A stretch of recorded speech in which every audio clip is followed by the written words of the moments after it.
Maraming salamat sa ating DILG, kalihim ng DILG, Secretary John Vic Remulla. Magsiupo po tayo. Ang mga opisyal ng Galing Pook Foundation led by its chairperson, which we're very sad that you are leaving you're leaving that position, but I'm sure you will not leave your advocacies in local government. The other officials from the Department of Interior and Local Governments and its affiliates, SM Prime Holdings Incorporated, represented here by Vice President Lisa Silverio, and company executives, the Land Bank President Lynette Ortiz, and other Land Bank officials, Galing Pook Foundation's partner institutions, and of course, yung pinakamahalaga na kasama natin ngayon dito, ang mga nanalo at saka mga finalists sa 2025 Galing Pook Award. Search for the top 10 outstanding barangay initiatives. Isang magandang umaga sa ating lahat. Nagtitipon tayo ngayon upang kilalanin ang 10 natatanging programa ng ating mga barangay. Mula sa 132 aplikasyon ng iba't ibang barangay, nang ibabaw ang mga programang pinaparangalan natin ngayon dito sa 2025 Galing Pook Awards Ceremony. Sa barangay nagsisimula ang serbisyong pinakamalapit sa tao. Dito ang unang nararamdaman ng bawat mamamayan ang malasakit ng pamahalaan. Hindi madaling gumawa ng mga programa lalo na kung limitado ang pondo, kulang ang tauhan, at marami pang mga ibang pangangailangan ang komunidad. Ngunit, pinatunayan ninyo na posible naman ang mahusay na pamamahala kapag malinaw ang layunin ng proyekto at tapat ang proseso sa pagpapatupad nito. Katulad ng muling pagbuhay ng Macabalo River ng Barangay 57, Dapdap sa Legazpi City, hanggang sa Baskwela ng Barangay Balulang, Cagayan de Oro City, na nagbabalik sa pag-aaral sa mga bata, napakahalaga. Mula sa street camp ng Barangay Blue Ridge, Quezon City, na naghanda ng mga residente para sa lindol, hanggang sa solar-powered program ng Barangay General Malbar ng Santiago. Mayroon din tayong mga proyekto na urban gardens sa palit bote para sa tinapay sa Barangay Daang Bakal, Mandaluyong.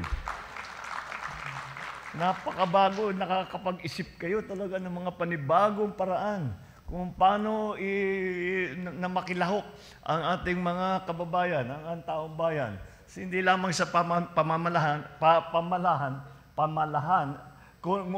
ngunit kundi pati na sa ating mga pagtulong sa ating mga kababayan. Meron tayong Barangay Daang Bakal, Mandaluyong, clearance with a checklist sa Barangay Nagasikan, Santiago, upang pataasin ang partisipasyon ng komunidad sa pamamahala. At Community Justice Garden ng Barangay Pantal sa Dagupan City. Ang gaganda nitong proyekto ninyo. Masasabi ko talaga, ang naisip ninyo mga bagong project, hindi namin naisip sa national government ito. Sa barangay lang talaga manggagaling ito. Mula sa Kariton na tumutulong sa conflict resolution sa Barangay Poblacion, South Cot, hanggang sa muling pagsilang ng Tripa de Gallina ng pangunguna ng Barangay San Isidro sa Makati. Sa Sign Language Training, Barangay Tagas, Tabaco City. Iba-iba man ang programa, iisa ang hatid na mensahe. Kapag tinutugunan natin ang pangangailangan ng tao, nagdudulot ito ng magandang pagbabago. Ipinakita rin ng ganitong parangal na ang tapat at maayos na pamamahala ay hindi lang nasa kamay ng national government. Nagsisimula ito sa pangunahing unit ng pamahalaan, ang barangay. Dahil kapag malinaw ang proseso ng pamahalaan, lumalakas ang tiwala ng ating mga kababayan. Kung may pananagutan, tumataas ang respeto ng mamamayan. At tuwing inuuna natin ang kapakanan ng taong bayan, sumusunod ang pag-unlad ng ating inang bayan. Ito ang kulturang nais nating ipalaganap sa pamahalaan. Ganito ang serbisyo publika na dapat ramdam ng pamayanan, tapat, bukas, at may direksyon. Let us strive to continue to replicate the success of these barangay initiatives on a national scale, learning what works and strengthening the systems that uphold efficiency, participation, and transparency in government. Pinapasalamatan natin ang Galing Pook Foundation sa higit sa 3 dekada ninyong pagtataguyod ng mahusay at tapat na pamamahala. Para naman sa ating mga awardees at saka finalists, congratulations sa inyong lahat.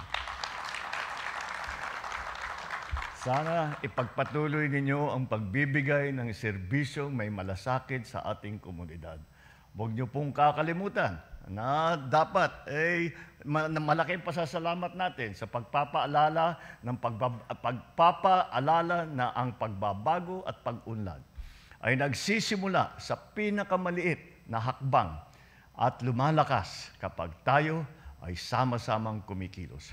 Mabuhay ang mga barangay, mabuhay ang bagong Pilipinas.